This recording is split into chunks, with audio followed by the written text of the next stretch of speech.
Hey, everybody, and welcome back to the Build with BBB podcast. I'm your host, Farmer, for BBB serving Central Oklahoma.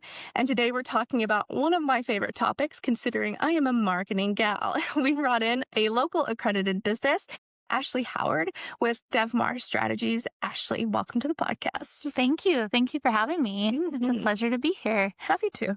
So one of my favorite questions always to ask is, tell me a little bit about your origin and how you started your business. Sure. So I worked for a really great marketing PR firm for a lot of years, and then had the privilege of working at a nonprofit that I loved. And then I had a baby, and it was interesting how everything in my life and mindset kind of shifted around that time. And I had some folks that I'd worked with over the years that were soliciting my support, and I didn't really have the bandwidth with a full-time job, but I kind of was in this perfect life season where a transition just made sense. And so I started DevMar as a way to be home more with my son, and it's worked really well, but we have grown exponentially in the last 2 years. So what started off as just consulting as kind of a side deal to be more present at home has turned into a fully functioning marketing and development firm, which I'm very proud of. I'm not in it alone anymore, which I'm also very happy about. And it's just, we've gotten to work with a lot of different groups, everything from technology to nonprofits to education, all types of industries. And so it keeps me sharp, keeps me moving. Really, when we're talking to these groups, it's both. You talked about your world being marketing, but it is marketing and development. And how do those two things coexist? How do they align? How do you build strategies that support both sides? Brand awareness and taking people all the way through being a lead to becoming a new client for an organization. So we're having lots and lots of fun and just taking it one day at a time. So we'll dive into that a little bit later. I'll ask some questions about how these kind of like marketing and like business development teams kind of work together in order to really make a great system. But tell me why that was your focus in your business, why you focus so much on all of the content that you teach to your clients. Sure. So, I've worked, as we all have in our career, I've seen a lot of different setups when it comes to like marketing and development and how those groups work together. And the one thing that I've brought to the table time and time again for different organizations that I've worked for and with is figuring out how to break down silos between those two departments so that, because really they're one team, right? Your sales representatives, your development people, they're a walking billboard for your brand. They're messaging what they're saying, the process they're walking prospects through. All of that is a reflection of who you are and the experience people have when they hear your name. It all starts to kind of combine and add together. And so one of the things that I've really focused on with a lot of these groups I've worked with is what systems are in place that allow both departments to coexist, to share information, to share data, to automate certain processes where it makes sense, and to really allow for some synergy that might be lacking otherwise when people exist in different systems. So we always start and focus on those foundational systems. Do you have a customer relationship management tool? Is it providing good support to both your marketing and your sales team? Is there full adoption across the organization? Are you collecting data in a meaningful way that could be used to further market or to better understand your target audience and things that can support your marketing team with developing messaging and targeting new people that look like your existing clients or your ideal client?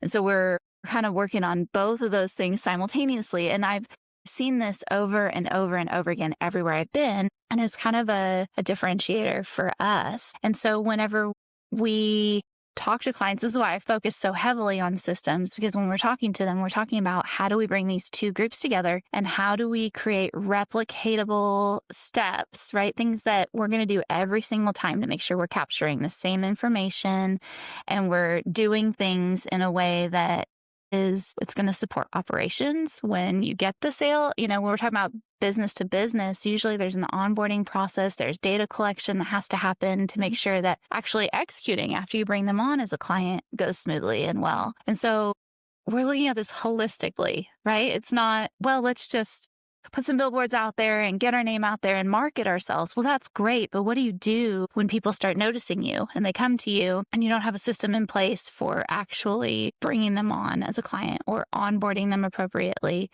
And really, we evaluate the full customer journey from a system standpoint and from a strategy standpoint. So it's okay, gain attention so that people know you exist. So when they need you, they know how to find you. Now they've found you. Are you listening? Do you hear their pain points and what they're going through? And does your system allow you to collect that information in a meaningful way so that you can provide a pitch and a proposal that directly speaks to them, aligns with their needs, sets good expectations on both sides so that the onboarding is seamless? And then once you've onboarded them, do you have a process for getting them to sing your praises, to give you a review, to tell people about how wonderful you are?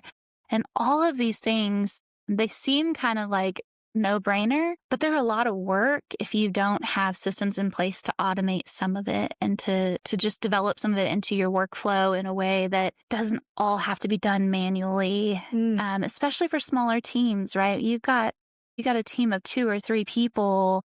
Their time is precious. And the more you can take the administrative burden off of them and allow them to use their brain and do the things that you hired them to do, the better. And so that's why we focus there. We focus really heavily on systems and what systems do you have in place and can they scale with you? Do they work for every department you have in place? And so not every customer relationship management tool does that. I find a lot of organizations out there that they'll have a CRM for their sales team, but then maybe they've got all these other marketing tools for their marketing teams because a lot of CRMs are not friendly to marketers, even though all the data the marketer needs lives in that CRM. And so we help people evaluate systems that are affordable, that can work for them, that fit all of the needs that they have, that allow all the departments they're working with to live in one space, and really will afford us to automate anything that we can find and evaluate that can be automated. And it's different for every company, right? There's not a one size fits all or a one solution fits all. And I think that's what makes us special is we can get in there and really dig deep and understand different business models and help them implement this. There's a couple of questions that are ringing around my brain as you were talking. But the first thing is and maybe this is an assumption, but a business might come to you and say like, automation, I don't really want to lose that kind of like client-customer relationship. How do you like give comfort or like provide feedback to the business owner to say, no, like there's a reason we're doing this and it's going to help your client in the long run? Absolutely. So one of the biggest things that systems like this provide is accountability. So when I say automation, you don't have to automate every email and every conversation. I'm not talking about like robotic scripts and things like that. But what I am talking about is, okay, is there a process that we lean into every time we do this? So if somebody fills out a contact us form, what is our process? Well, we immediately respond and say, hey, we got your message. We're working on this. We would like to set up a meeting. So maybe you can automate that initial message. But now there has to be a follow-up if that meeting doesn't get scheduled. So can the system automatically create a follow-up task for you to remind you to do that so that you don't have to remember? It kind of frees space in your brain for all of these checklists and to-do lists and handwritten this and that or spreadsheets that one person's keeping or another person has a notebook that they're writing everything down in. It just gives you a place where everything lives centrally. That automated touch point, it's just a task that pops up to remind you to do that thing. So when you're looking at workflows, you just be really intentional. Okay, this really can be automated. It's going to say the same thing every time. It's not a big deal. This part here needs to be a little bit more personal. So all we need is an automated reminder that we need to do this thing. You can incorporate internal things, external things. So, it might just be a pass off internally, right? Hey, I got this meeting scheduled for so-and-so. Here's everything you need to know going into the meeting, right? And that's an internal prompt that can be automated through a workflow. So don't be afraid of it. It takes a human looking at it and really evaluating what makes sense, what doesn't make sense, but you're protecting your process and you're creating systems of accountability because now those tasks exist and you can, in your weekly meeting, go, oh, did anybody reach out to this person? We have a task here for it. And so it just helps keep things moving. It gives you a visual on things that maybe typically had just been happening behind the scenes and there was no paper trail or Yeah. specific process in place. I think you said it really well, especially when it comes to smaller teams. And I'm thinking of like the business owner that's like, he's still doing the selling and maybe he's got like one or two other people on his team and like trying to keep up with all of that. With that time being so precious, that one reminder could kind of save the day in terms of retaining a client or selling a client. So I agree. I think it's a great strategy. Absolutely. It also helps when you have a system like this in place, like a customer relationship management tool that works and does all the things. You can send tracked correspondences. And I mean, it's not just manual notes, right? If you have the right system, you can actually click a button and it'll track that email and you'll know if they opened it. You'll know if they click on it. And then over time, you've got this really incredible historical record about every touch point you've ever had with that customer. And that can serve you well in a lot of difficult conversations or upselling somebody on something or just honoring the length and value of that relationship, right? Understanding like, oh, wow, we've been working together for 10 years. That's worth celebrating. Like there's things you can do when you have that data available. So going down the line of kind of like clients who come to you for help, what does it look like when you have a client come who has very little or no systems in place? How do you work on onboarding? How do you help them figure out, how to maximize their, budget? What does that look like? Walk me through that. So it's funny, no systems in place, like at the very infancy, is sometimes easier than some of the groups that come. They're like, I have 15 systems and none of them talk to each other and they all serve a. But for folks that have nothing in place, everybody has to start somewhere. And the longer you put it off, the more data and information you're losing out on. So that's the first thing I tell people is like, hey, we got to get something stood up and we're going to get smarter as we go through this process. I keep mentioning CRM, one that works, one that has good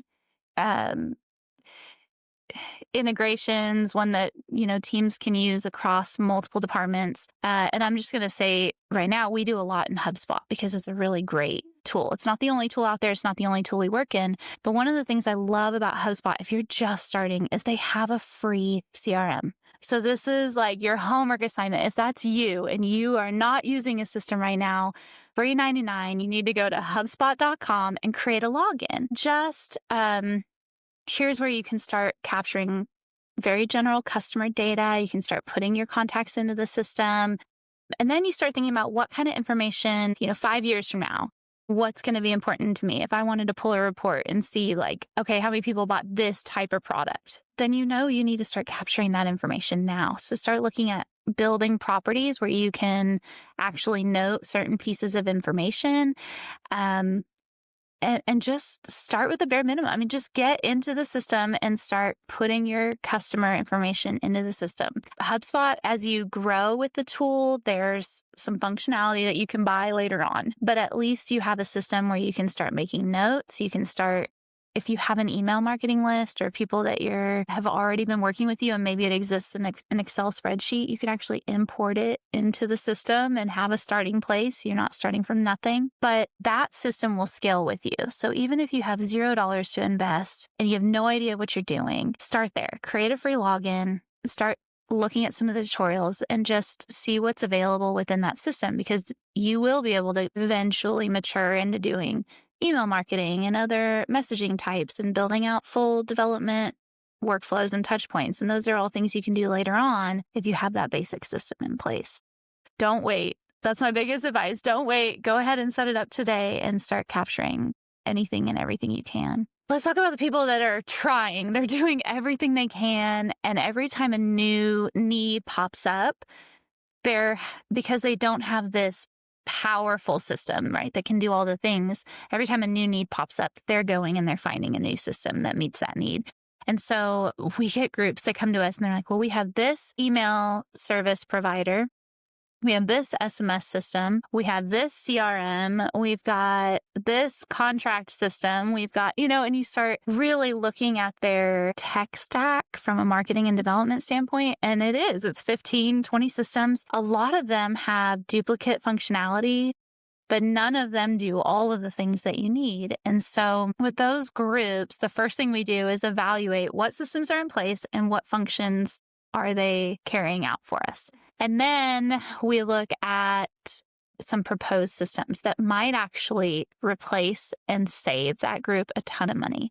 And that's what's always really shocking to people is they think they've saved a bunch of money because when they first looked at CRMs, maybe $10,000 a year was just out of the question for them, right? Mm-hmm. So then they started cobbling all these systems together. Well, when you start looking at it, now they're at about $15,000 across, 15 different systems that only cost them $1,000 a year, but none of them talk to each other. None of them are together. And slowly you've creeped up into that financial investment anyways. And so we go through and we figure out which ones can all be gotten rid of.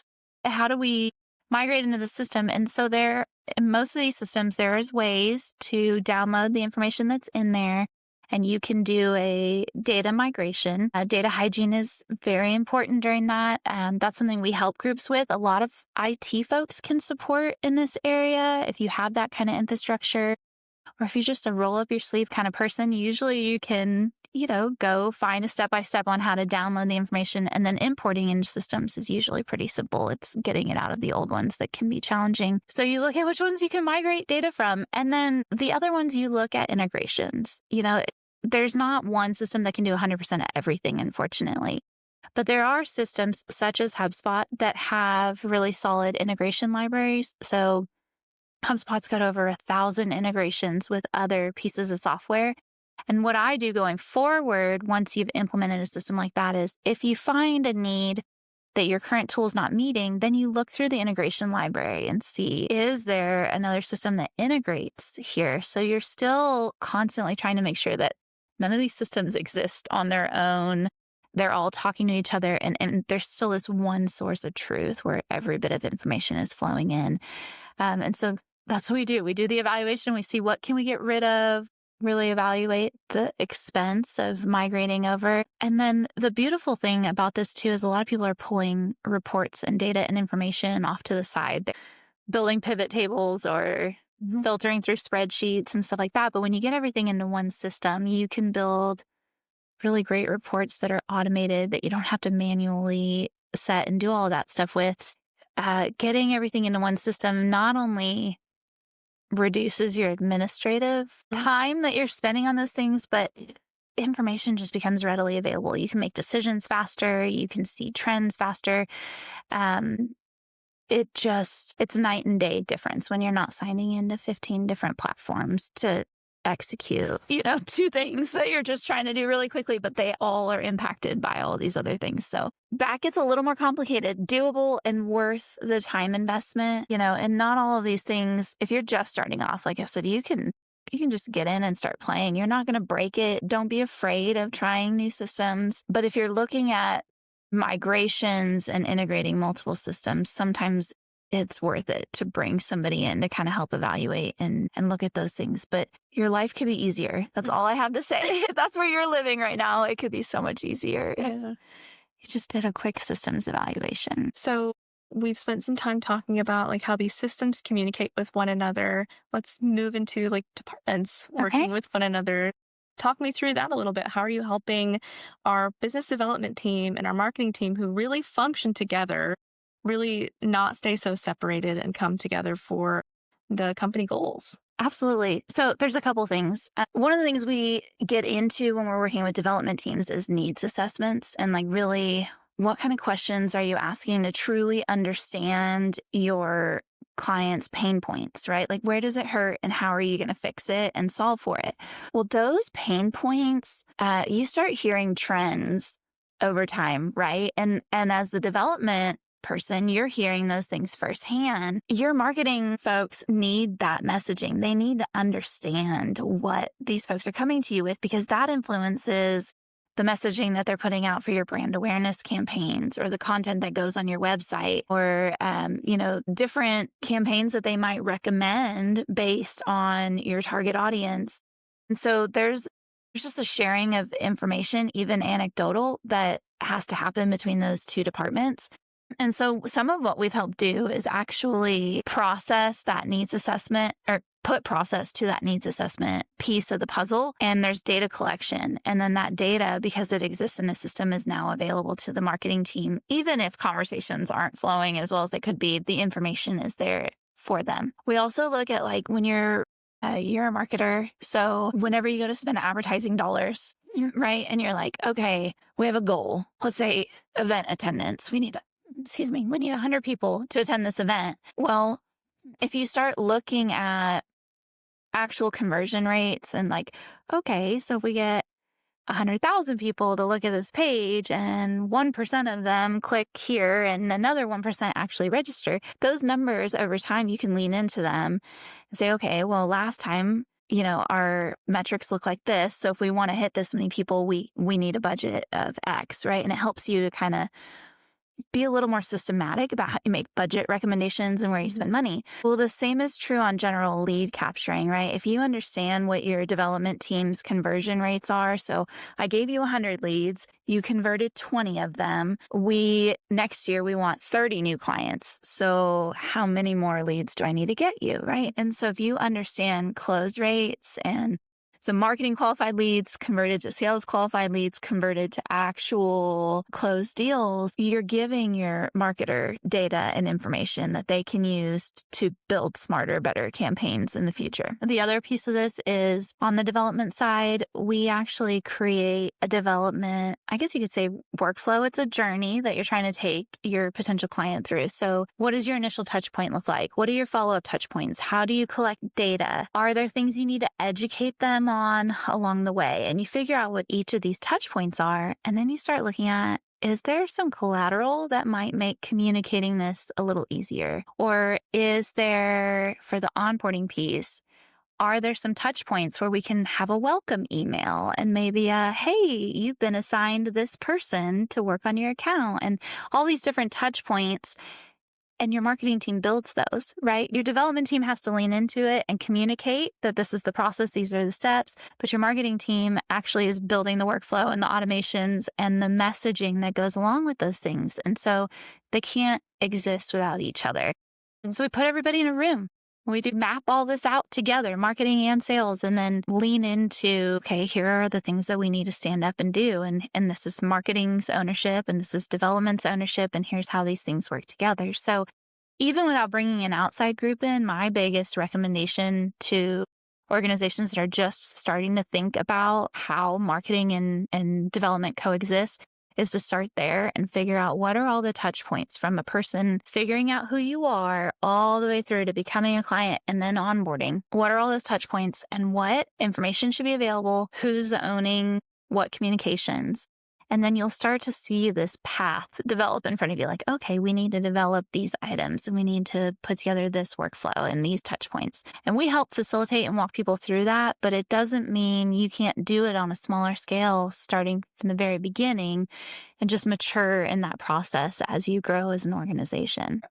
A business who might be listening today who says, I kind of like some of the stuff Ashley is saying. What is your ideal client come to you who's looking for help? Who should reach out to you if they say, I need help with systems? I don't even know where to start. Well, if you're saying that out loud, like I don't even know where to start, I love to just grab coffee and I can at least, even if I'm not the starting point, I can at least tell you like, this is where I would start. But I think if you're just getting started, creating that free HubSpot login and getting in there is a great first step. And then reaching out to somebody that's done it and having a mentor that you can kind of, okay, what worked, what didn't, lessons learned, things like that. Or an organization like DevMar that does this. This is what they do. And they go in and do a full evaluation and actually lean into your business. I say this because like HubSpot, you can go, and hopefully I don't get in trouble for saying that, but you can go to HubSpot directly and get the tool and they'll do an onboarding. And what they're doing is they're training you on how to use the tool. They're not setting anything up. They're not doing the data migration for you. They're not. And so it really depends on what expertise you have in-house that should define how what your next step is. If you don't have IT or people that understand your current systems really well, and then you probably would want to engage somebody like DevMar to come in and evaluate. But I think the first step, I mean, honestly, I don't know if that sounds weird, but like let's just get coffee and talk about it. You may not need me, but at least you'll have a starting point because it's going to look a little bit different for every group. And I don't know if that was a good answer to that question or not. Industry for that matter, depending on who you're serving and your client base and how niche it is or not. I mean, yeah. I mean, we've done this for, big medical practices that had like multiple hospital locations, full implementations there, very large nonprofits that had to migrate from existing donor management systems. And nonprofits are notorious for existing in a bunch of siloed systems because they're trying to be frugal with money. Right? But again, over time, you start to evaluate it and you're like, oh, we're spending more than we maybe would have. You're absolutely right. Every industry, every group is a little bit different. So just having that first conversation can go a long way in mapping out what the next steps are going to be. Any other tidbits of information you want to share with our listeners about our chat today? I think the three biggest things are your systems should be breaking down silos, not creating them. So if your sales and marketing team aren't living in the same system, that's a problem. Or the same world even. The same world even. Yeah, especially when you talk about remote work and things that have kind of changed and evolved how companies work. That system might be the only grounding point that's keeping everybody on the same page. It should break down silos, data collection. You may not think you need it now, but if it might serve you later, like always be thinking ahead, always be thinking bigger, thinking to scale, not right now in the moment. Collecting as much information as you can along the way is a huge deal. And then honestly, the user experience matters. Adoption of the tool matters. If you're paying for systems and people are avoiding them like the plague because they're hard to use or they don't understand, then you're not going to find success there. So really paying attention to the user experience, something that's intuitive and easy to use is going to be a big deal too. So I think those are the three things I would really just emphasize for people that are looking to step things up a little bit. Mm-hmm. So down in the show notes, we'll have your contact information. What's the best way somebody can reach out to you if they have questions? Oh, gosh. You can go to our website, devmarstrategies.com, or my email address will be down below as well. You can email me or call us. Our phone number is on the website, and any of those methods of communication will work just fine, and we'd be happy to connect. Great. Thank you for being here today. I had a lot of fun filming. If you've got questions about this episode or want to connect with Ashley, you can find information down in the show notes. We'll also have a recap of all the tips and tricks and resources you recommended in today's episode. Make sure to find Ashley or DevMar Strategies on bbb.org. Connect with them on social media, and we will see you in the next episode. Bye, friends.